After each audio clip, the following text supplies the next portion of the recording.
Hello everyone, my name is Divya Indora, Management Professor from Biyani Group of Colleges. मेरा subject है human resource management. Human resource management में मैं net के topics cover करने वाली हूँ।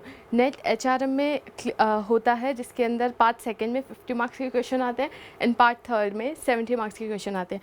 अगर मैं ये आज हम बेसिक्स ऑफ मैनेजमेंट पढ़ेंगे। इसके अंदर मैं बेसिकली नेट के पॉइंट ऑफ व्यू से डिस्कस करूँगी। So let's start. So management क्या होता है? मैनेजमेंट दो वर्ड से डिराइव होता है, manage plus man. Manage plus man मतलब मैनेजमेंट होता है, मैन को मैनेज करना ही मैनेजमेंट होता है। In short that's all about management. Management is also an art of knowing what you want to do and seeing that is done in best and cheapest way. मतलब ये एक ऐसा art होता है जिसके अंदर हम ये देखते हैं कि हम जो मेंबर्स हैं ऑर्गेनाइजेशन को, उनको कैसे बेस्ट और चीपेस्ट वे में यूज़ कर सकते हैं, वो होता है मैनेजमेंट। अब हम ये देखते हैं कि ये एक प्रोसेस भी है मैनेजमेंट, जिसमें हम प्लानिंग करते हैं, ऑर्गेनाइजिंग करते हैं, directing, controlling, staffing the activities of manager effectively to achieve organizational goals. अब आते हैं हम डेफिनेशन। हेनरी फ्यूल ने डेफिनेशन में दिया है, to manage is to forecast and to plan, to organize, to command and to coordinate and to control. Henri Fayol ने ये बोला है कि मैनेजमेंट में सबसे पहले हम फोरकास्टिंग करते हैं कि हमें क्या करना है, क्या करना है, और फिर उसके बाद में हम प्लान करते हैं प्रॉपरली कि हम ऐसा क्या करें कि ऑर्गेनाइजेशनल गोल अचीव हो जाए। फिर उसको ऑर्गेनाइज करते हैं ग्रुप मेंबर्स को। फिर उसके बाद में staffing and proper staffing and manning of people, and then coordination होता है, देन कंट्रोलिंग होता है। बेसिकली हेनरी फ्यूल ने ये बताया है। हेनरी फ्यूल का ये डेफिनेशन कौन सी बुक है? इंडस्ट्रियल एंड जनरल एडमिनिस्ट्रेशन, ये उस बुक में मेंशन्ड है। ये मैं इसलिए बता रही हूँ कि नेट एक ऑब्जेक्टिव टाइप के क्वेश्चंस पूछता है, उसमें ये आता है कि कौन से ऑथर ने कौन सी बुक लिखी थी। सो हेनरी फ्यूल ने दिया था industrial and general administration, that is industrial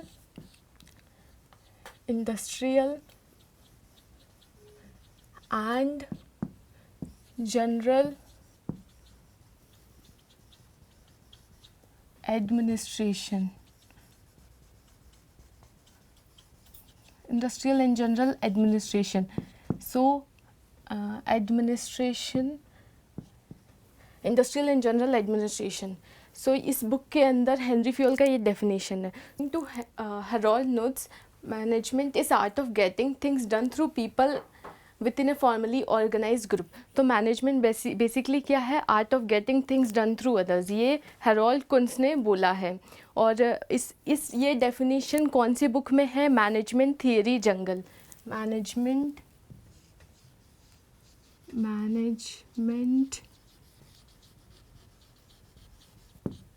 theory jungle book के अंदर ये डेफिनेशन है। सो डेफिनेशन तो ठीक है, लेकिन मैनेजमेंट थियरी जंगल हेरोल्ड कुंस ने दी थी, ये आपको ध्यान रखना है। So let's discuss another definition given by Harold Kunz. Harold Kunz ने क्या बोला है? Management is art of getting things done through and with people in formally organized group. तो management is getting things done through others. So ये manager खुद work नहीं करता, वो क्या करता है? दूसरों से वर्क करवाता है। तो ये दूसरी डेफिनेशन ये है। तो इस दूसरी डेफिनेशन ये कौन सी बुक में मेंशन्ड है? मैनेजमेंट थियरी जंगल। सो अगर ये क्वेश्चन आ सकता है कि हेरोल्ड कुंस ने कौन सी बुक में ये मेंशन किया है? हेरोल्ड कुंस कौन सा? तो आप बोलेंगे मैनेजमेंट थियरी जंगल। अब हम फीचर्स ऑफ मैनेजमेंट डिस्कस करेंगे। सो मैनेजमेंट एक कंटिन्यूस प्रोसेस है। मैनेजमेंट के बेसिकली 4 फंक्शंस है: planning, organizing, staffing, directing and controlling.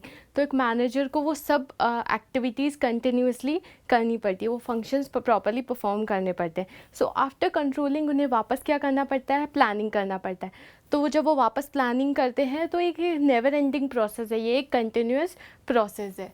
फिर है getting things done through others, that is management में जो एक मैनेजर होता है वो खुद वर्क नहीं करता, वो क्या करता है? वर्क करवाता है। He is getting things done through other persons. फिर नेक्स्ट है फॉलोज एस्टैब्लिश्ड प्रिंसिपल और रूल्स। मैनेजमेंट में सर्टन रूल्स एंड प्रिंसिपल्स है। Certain rules and principles like division of work, unity of command, unity of direction etcetera. तो वो certain principles को follow करते हैं।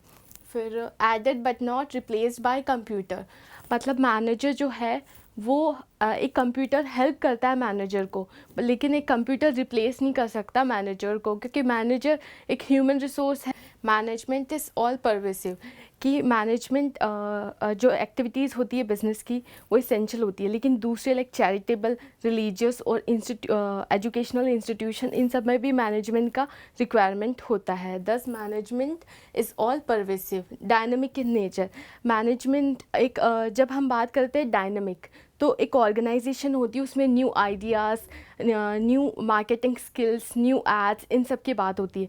दस ये मैनेजमेंट एवर चेंजिंग होता है, वो स्टैटिक नहीं होता है कि एक बार हो गया तो ठीक है, वो डायनामिक इन नेचर होता है।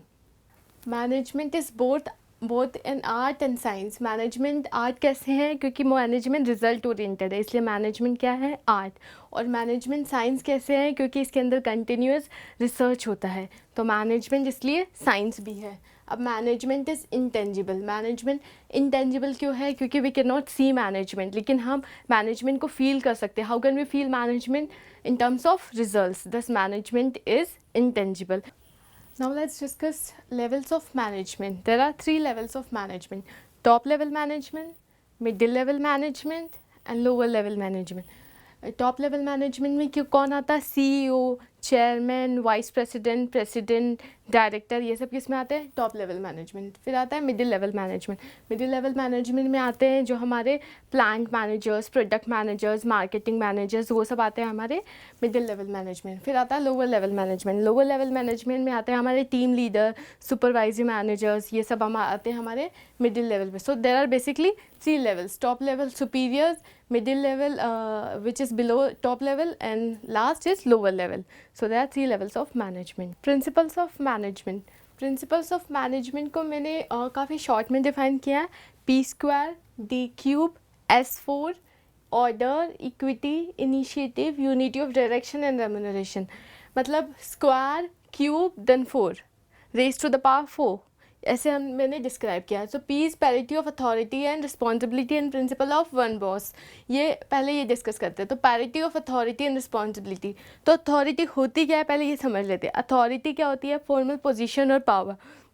तो फॉर्मल पोजीशन और पावर, और एक अथॉरिटी होती है जो पर्सनल पावर होती है। तो पर्सनल पावर या तो अपनी इंटेलिजेंस से आती है, तो वो होती है अथॉरिटी। और रिस्पॉन्सिबिलिटी, जहाँ अथॉरिटी होती है वहीं पे responsibility create, authority creates responsibility, और responsibility that is latter comes from the former. तो इन दोनों के बीच में पैरिटी होना चाहिए, मतलब ये दोनों को एग्जिस्ट करते हैं। तो ये हुआ parity of authority and respect. तो P1 हो गया हमारा। अब हम आते हैं P2 पे, principle of one boss. Principle of one boss मतलब कि one subordinate should report to one superior only. ऐसा होता है कि अगर एक से ज़्यादा सुपीरियर होंगे तो प्रॉपर कोऑर्डिनेशन नहीं हो पाएगा, इसलिए प्रिंसिपल ऑफ वन बॉस ये स्टेट करता है कि यूनिटी ऑफ कमांड होना चाहिए, one subordinate to one superior only. Next point है division of work.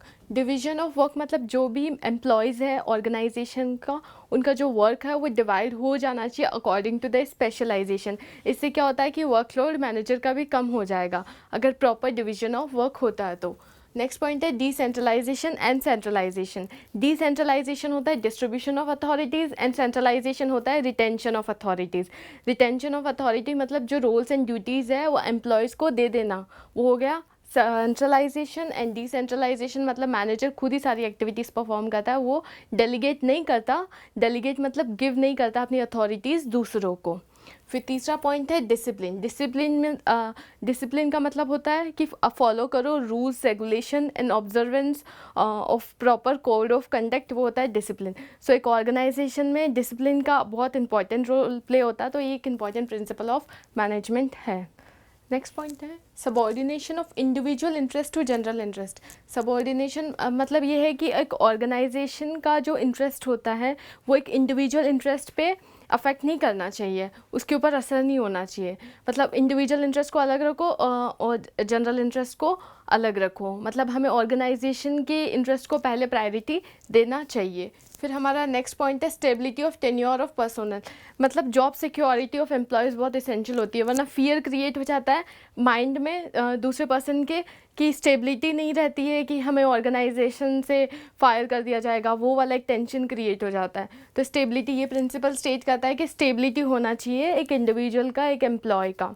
Towards his job.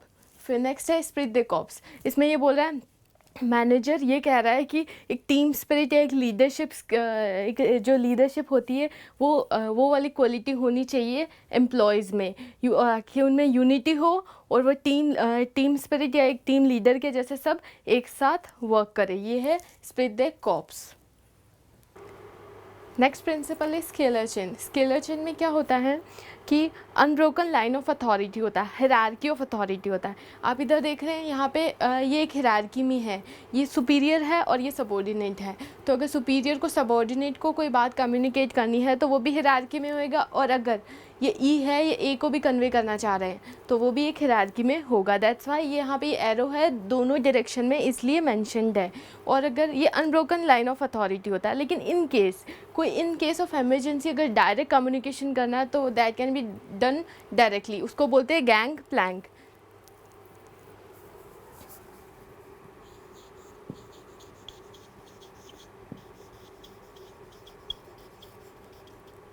So gang plank होता है direct communication from one person to other, that is gang Planck.